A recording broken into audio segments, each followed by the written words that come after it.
Okay. Interesting. Ooh. Gallery, you say? Check that out later.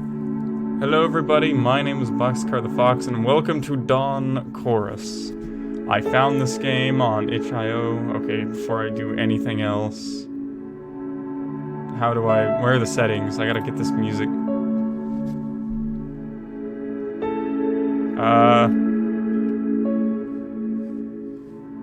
Well, I guess I don't get that luxury here. I just kind of saw this, downloaded it. I don't know what it is, but let's go ahead and get into it. Do you wish to skip potentially sensitive content? No, I am 18 plus. Choose a name for your character. Arvo. What kind of name is Arvo? I am Boxcar. Full screen and windowed by pressing F. Oh, F11 you say? That's actually helpful. Okay. My paws are trembling. I don't know if it's because of stage fright or just my excitement. I tried to keep them still, but they refused to listen to me. It's my big moment. All the work I have put into this has finally paid off.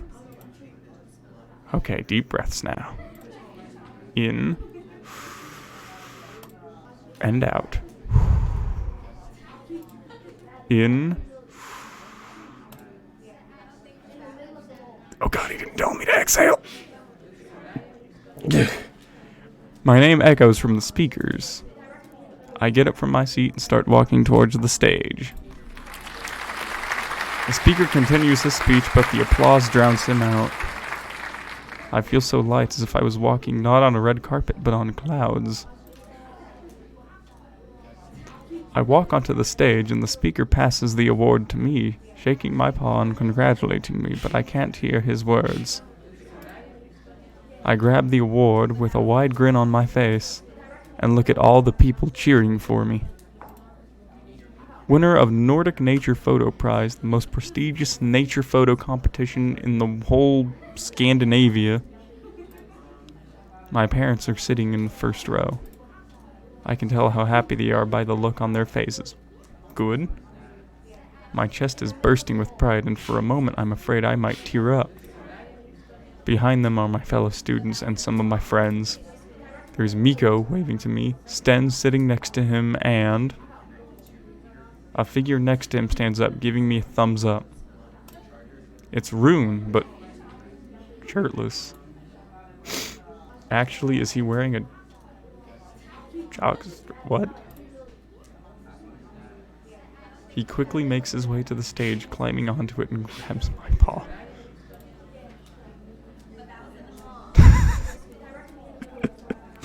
Nice job, Boxcar. With no missing a quotation there. Come with me for a moment. Oh, never mind. It wasn't finished. Come with me for a moment. I want to show you something. He turns around, pulling me with him, and I get a full view of his backside. I now understand what I'm getting myself into. But I've already gone in this far. I want to know what happens.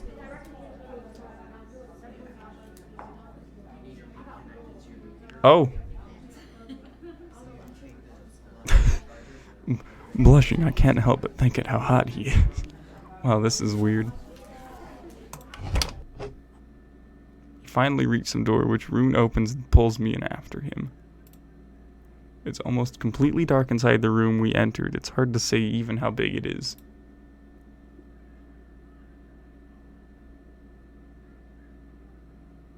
Oh.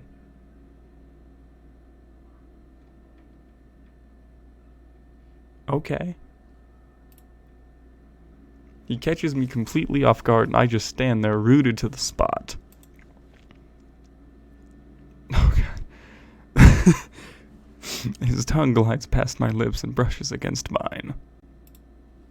My mind finally catches up with what's happening, and I reciprocate the kiss hungrily. putting my paws in his chest and feeling his fur under my paw pants. Wow. This is not even 30 seconds in, we're already getting spicy. Oh, okay, there's art. Oh, what the fuck? That's not a fox.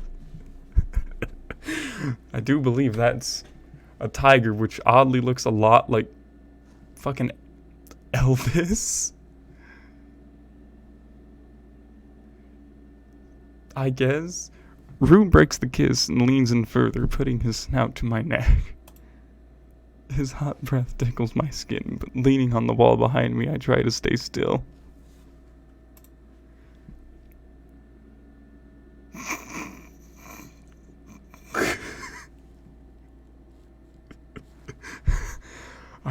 I want him so much right now.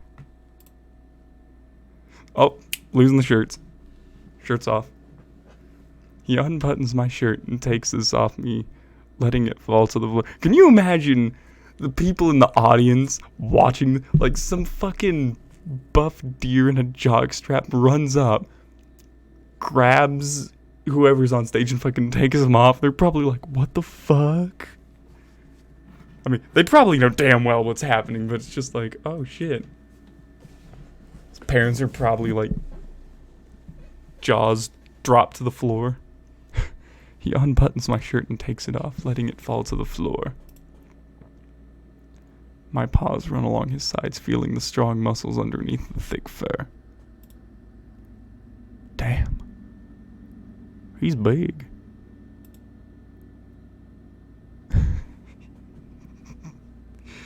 He nibbles at my neck lightly, and an involuntary moan of pleasure escapes my lips. It feels so heavenly that my legs almost give out, but the bug holds me firm.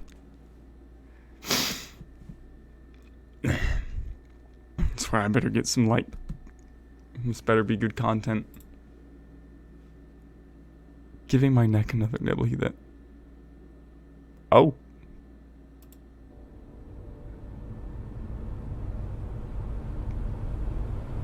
Oh, was I dreaming? Dense foliage scrolls outside the dirty window. Okay, yeah, that explains it. For a moment, I can't recollect my thoughts. Where am I? Refocusing my gaze, I suddenly noticed my striped snout reflecting in the window pane in front of me. Case was on a bus. Memory slowly coming to me, still mingling with the dream. I'm on the bus, on my way to a guest house for a science camp with our club. Our university science club annually organizes a camp for all the members at the end of the winter semester.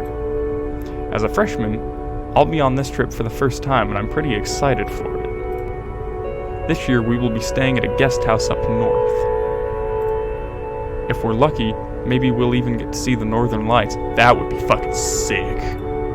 That's actually on my bucket list. Then I might really have a chance at winning that contest.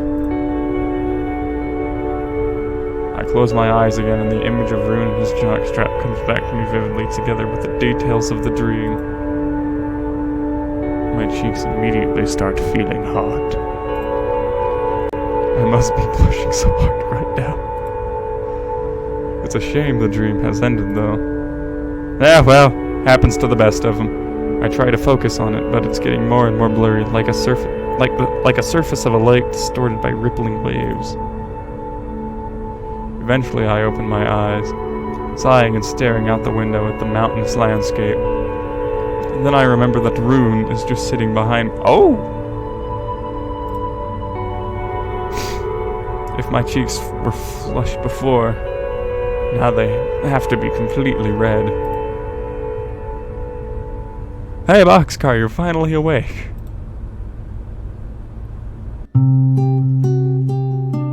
Oh! Hello there. I turn around and I'm greeted by my childhood friend's grinning face. We're not far from the guest house now. He inspects my face closely as if looking for something. Something wrong? You seem flustered. I shift in the seat a bit, hoping that he won't notice No, he won't notice the raging motor in my pants. But thankfully he's not looking that way. Just had an intense dream. Yeah, I better leave it at that. Yeah, just thinking about the deer behind me in a hot fucking jockstrap. Fuck. Yeah, I better leave it at that. Miko furrows his brows but doesn't press further, waiting for me to continue. When I don't, he shrugs and leans back on his seat, putting his headphones back on. It's not as I think you were overdoing the buffness on that deer, but that deer just kind of looks like the average Joe. I turn back further and take a quick look at Rue. He seems to be busy playing with his phone. He's well known at the university, a basketball player, playing on a local team. One of their best, actually. Quite popular, too. Oh. Which is no wonder, considering his tone, but is he? I mean, that might just be me. He doesn't look that toned. I mean, I suppose maybe he's just like one of those people that have like that thinner muscle kind of build, but he doesn't look that toned. I mean, he's built like me. The outlines of his muscles are visible even through his t-shirt. Okay, I guess maybe a little bit. He studies neurobiology, holy fuck, in the same department as me, but I never had a chance to talk with him. Of course, I've heard about him, though. Almost everyone in the university has heard about him, I think. I sigh and sit back. Maybe I should try falling asleep again. I probably wouldn't do that.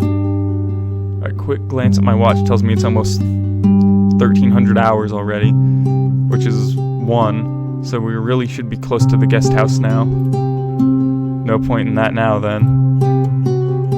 Instead, I lean back and watch the snowflakes outside. They're blown around by the wind, swirling and falling onto the firs and pines, forming white carpets between their branches. Watching the snowflake has a soothing effect on me. It reminds me of home. I always enjoyed sitting on the windowsill and watching the tiny white dots dance in the air, covering everything as they fall. Now the snowfall is getting heavy though, and the ground slowly disappears beneath the white cover. It's good that we're almost at the guest house, because driving in these conditions can't be easy. It's a bit weird in that it's snowing this much. It's still only October. Yeah, but you're way up north, so... I take out my phone, but there's no reception. We are literally in the middle of nowhere, after all. I sigh and tap Miko on the shoulder. Hey, did you check the weather before we departed? Miko takes off his headphones and looks outside. No, but this doesn't look good. I hope we don't get stuck in the guest house all day. I was looking forward to a walk in the woods, at least. Getting to spend a day together in the guest house doesn't sound bad, though. It feels almost like being back in school. Yeah, it doesn't sound bad for sure. Just like the old times. We were born in the same town and went to the same middle school where we met for the first time. For almost the whole 3 years of it, we were basically inseparable. Cool. It's good to see him again, especially on a trip like this one. Excuse me. Although it feels a bit awkward. There are some unresolved things hanging between us, and unless I've tried to talk about them since we reunited. Ooh, interesting. At the end of the middle school, I developed a crush on him, and I started to avoid him for that reason. I wasn't ready to admit, even to myself, that I might not be straight. Now it's all in the past, thankfully. I got over it after a few harder months, and that felt like a fever dream. After middle school, we each went to different high schools, and our paths separated. Miko tried to keep in touch, but I couldn't bring myself to meet with him. Now, however, 3 years later, we found ourselves studying in the same university, although in different departments. We just resumed our friendship as if nothing had happened, but we both know there are some things we have to talk about sooner or later. But for now, I prefer to just enjoy his company. We have to see if we'll actually be given some free time. The schedule might be completely packed. By the way, I hope lunch is served soon after we arrive. I'm starving already. Miko chuckled softly. As you usually are. Should have taken some more sandwiches with you on the trip. I stutter. Ugh, I hate how dry they always get after a few hours in the backpack. Rather wait for a proper meal. I know that you don't eat much, unlike me. Miko chuckled at that comment. It was quite an understatement, as I knew usually he would just skip on cooking and drink some Hugh Hill? His favorite meal replacement drink. He let me try it once, and while I unexpectedly didn't hate it, I would never recognize it as a proper substitute for a meal. Well, it's just fuel. Shouldn't get too fussy over that. Well, maybe for you. I hope that's what we get at Real Feast when we're there. I wouldn't count on it. After all, we're on our way to a small guest house in the middle of nowhere. Fair point, but still, my body is a temple and I'm not going to just throw whatever into it. Miko chuckles, knowing I'm not being serious. Oh, it finally stopped snowing. I lean against the smooth glass looking at the white landscape. The bus turns left into a long driveway, and then, in the distance, at the edge of the forest, perched on a tree, I see it. Look! An eagle! I quickly unzip my bag and reach into it, taking out a camera. I turn it on, nervously waiting for it to start responding. The screen is still black. Ugh, stupid me. I take off the lens cap, pointing the camera in the direction where I spotted it, and look through the viewfinder. Is it gone? It's gone. Predicted it. I feel a wave of cold sweat on my back. I've lost it. I was too slow. I deflate in my seat. Suddenly, a soft paw rests on my shoulder. You didn't catch it? I turn around. Miko is looking at me with concern, leaning in. Seeing him up close, I now remember how blue his eyes are. Looks like it. I wasn't quick enough. I feel the urge to kick myself in the shin for this. Eagles are rare, but here up north, spotting one is even rarer. Birds are truly fascinating creatures. Like mammals, they evolved to stand on two legs, but unlike us, they weren't given arms and opposable thumbs. While we molded and transformed the world around us, birds became free spirits, freely roaming the land. I often wonder how it would feel to be a bird instead of an earthbound tiger. Earth would surely look different from that perspective. Oh, okay, music. Suddenly I find myself in a tight embrace of my childhood friend. What? Slowly my anger starts to fade away and I hug him back. His smell feels very familiar and comforting. He wasn't always such a physical person like most of the Finns. It was my influence mostly that changed that. I've always liked keeping my friends close, and I've always found hugging very comforting. So little by little, I turned him from a typical solitary Finn into a cuddly wolf.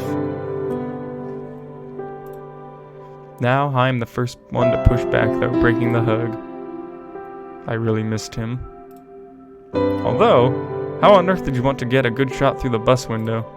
Oh, I put a polarizing filter on this lens, just in case we would witness something interesting during the ride. Smart man. Or smart tiger. See? I unscrewed the ring from the lens and show Miko. He takes it and rotates it with his fingers, observing how the filter brightens and darkens the image depending on the angle. At a good angle, it cleans out all the reflections really nicely. I would still need a lot of luck to get a good shot, though. At that moment, the bus stopped. Looking through the window, I can see the wooden guest house that honestly looks better than I thought it would. Looks like we're already here. Okay. Let's go see what awaits us. I quickly pack the camera back into my bag and zip my hoodie. Miko is already packed, so he just stands up, grabs his coat and his backpack. Okay everyone, we've arrived. Please take your bags and go straight to the lobby. Coach is already standing up at the front of the bus, waiting for everyone to exit the vehicle.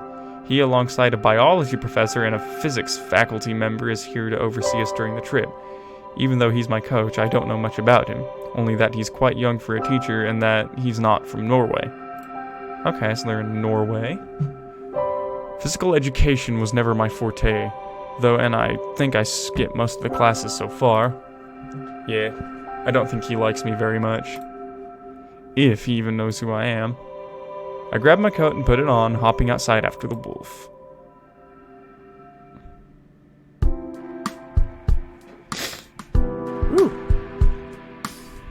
Nice building. Oof, it's cold. Even though I am wearing a jacket, I shiver involuntarily from the cold Arctic air. I look ahead of us and I am floored. The guest house, all wooden on the outside, is divided into several connected buildings. Everything looks so modern, but the simple shape of the buildings make it seem cozy all at the same time. This is so much better than what I expected. The whole guest house is situated on top of a hill with stunning views in every direction. I bet I could even see the ocean from the roof. We headed towards it side by side. I can see Rune's antlers swaying above the small crowd of students walking to the building. A solitary head turns in our direction. White mane and a pair of lively crimson eyes. Lake. He shoots us a glance and turns around quickly. Is he looking for us? I raise my paw to wave to him, but he's already walking with the rest. Miko brushes against my side, accidentally struggling to walk straight ahead with his huge backpack. I wonder what he has inside. It must weigh a ton. I hope he did not bring all of his music gear as he usually uses. Don't tell me you've taken everything you had in your room with you. Not everything, just what I might need while I'm here. Knowing you, it means just that. He takes out a phone from his pocket and takes a picture of the guest house. I take another look at it, imagining how it might look on the inside. Now that we're at our destination, the excitement finally floods me. Ahead of me is the whole camp full of adventures in this beautiful Nordic scenery. Invigorated, I straighten my back and smile contentedly, marching towards the guest house. I need to use this time as best I can.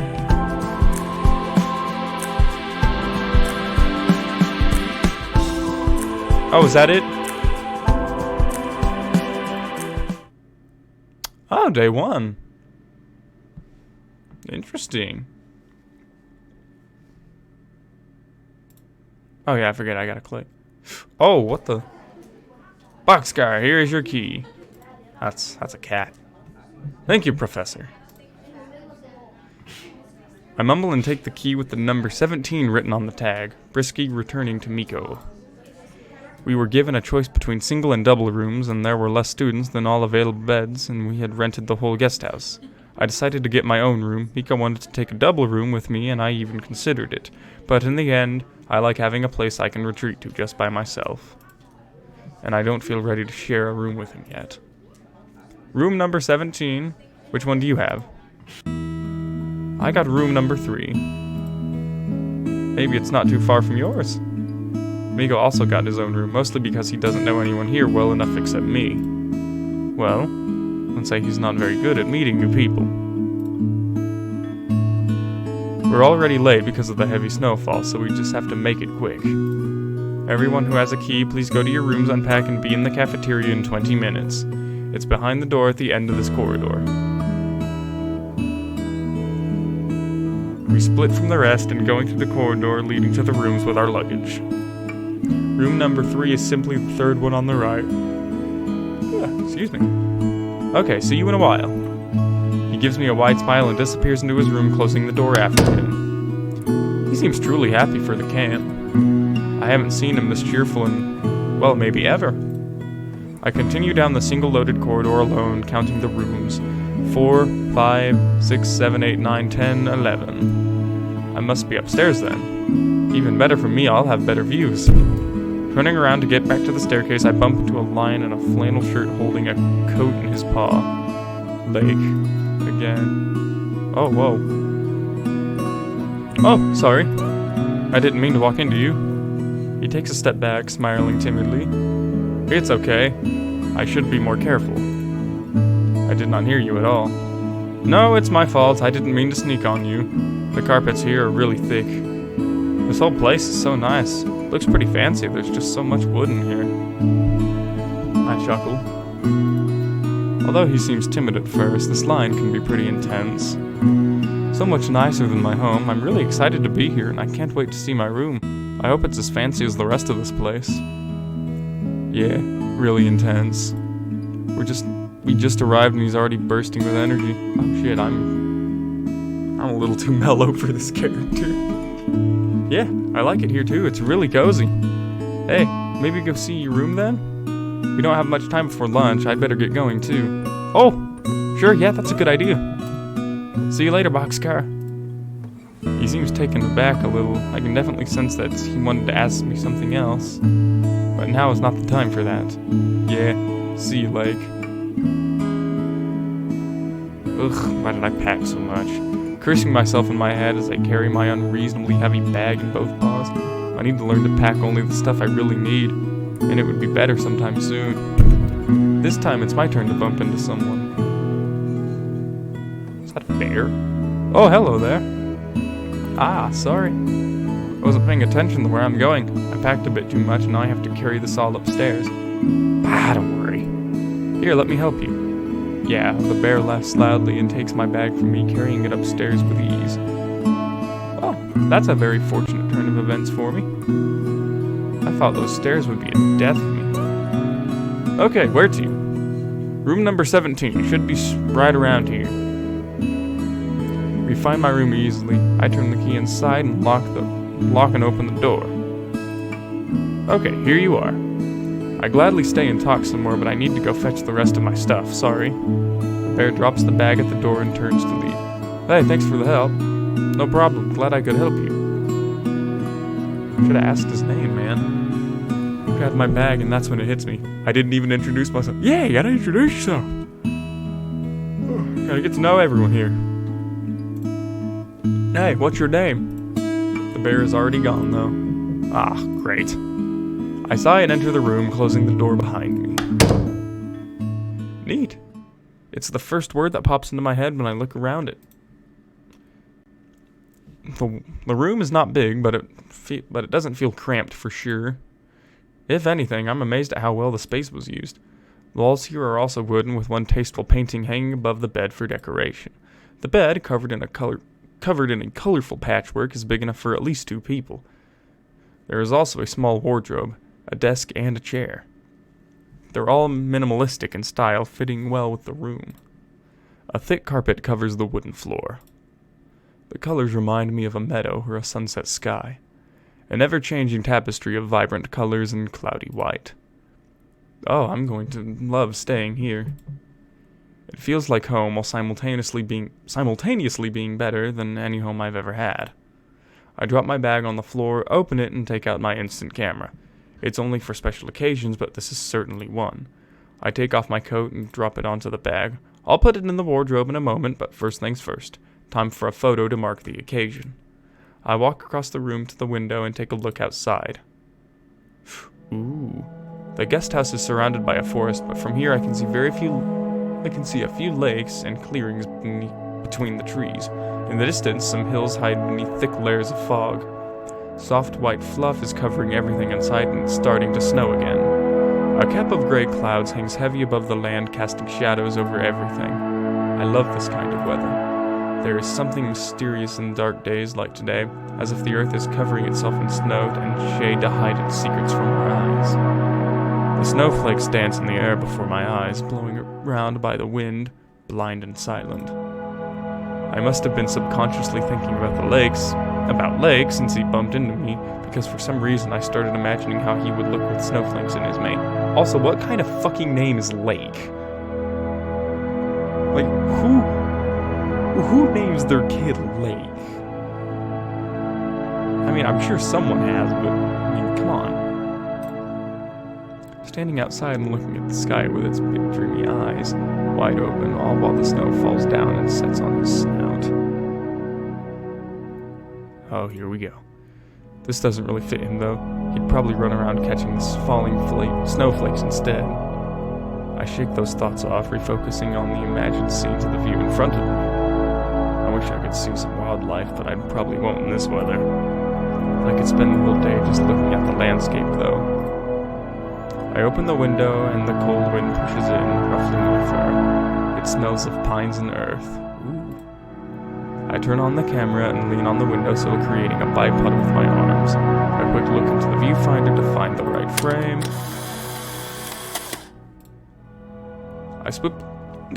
I swiftly close the window. The air in the room is much chillier now, and my fur is all bristled from the unfriendly wind, but I have my photo. I pull it out from the camera and quickly stow it in my jacket's pocket to shield it from the light. If I just left it in the open, it would be ruined. Instant photos require a lot of care. I still have a few minutes left to unpack. I take my shoes off. Ugh. Should have done it before walking straight across the room and put on the lighter ones I took from my bag. The bus ride wasn't too long, so I shouldn't smell yet. No reason to change clothes. The next few minutes I spend emptying my bag and putting everything in its newly assigned places. The image of Lake catching snowflakes still occupies some subconscious part of my brain. Oh, here we go. I have only known him for a month now, and we haven't talked much, and whenever we meet, it was mostly him talking. He turned out to be surprisingly cheerful and talkative after he warmed up to me. I met him for the first time in the kitchen of our dormitory. He was trying to make himself spaghetti, and boy, it was a full-scale disaster. He cooked at least thrice the amount of pasta needed, ended up with a literal pot of spaghetti, and the sauce was everywhere on the stove, on the walls, and on him too. It's a miracle he didn't set anything on fire. I rushed to help him, and together we finished the meal. Before he left for his room to eat, we chat for a while.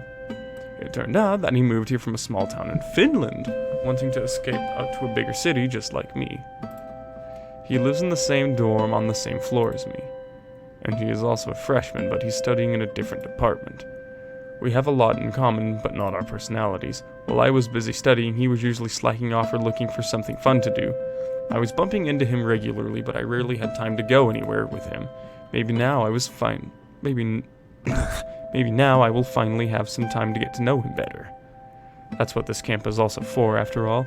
Integration and fun.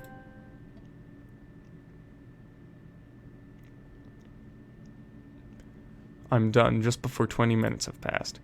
I take the photo out of my pocket, careful not to touch the photo surface, otherwise it could leave fingerprints on it and never get rid of them. The photo turned out pretty much as I wanted. The ominous sky fills most of the frame, outstretched above the fuzzy dark green splotches of the forest beneath, all behind the swirl of snowflakes. I imagine Lake standing down there near the line of the trees. You never know what you will end up with when taking an instant photo, or using film in general, and that's precisely what I love about it. When I know exactly what photo I want to take, I must use my DSLR. But when I want to capture not the scene, but a mood or feeling, sometimes fleeting and delicate, I take out the instant camera. Often, what I end up loving the most in those photos are the imperfections, like the overexposed white spaces there, where something should be, but there isn't. There's just a blank space left for our imagination. Those photos seem alive in a way, and I want a reminder of this place and this moment for the future me. I can strongly sense that there is something significant about this camp, as if something important is bound to happen here. My feline senses tell me that. I grab my camera bag, put the exposed photo in a side pocket, and leave the room.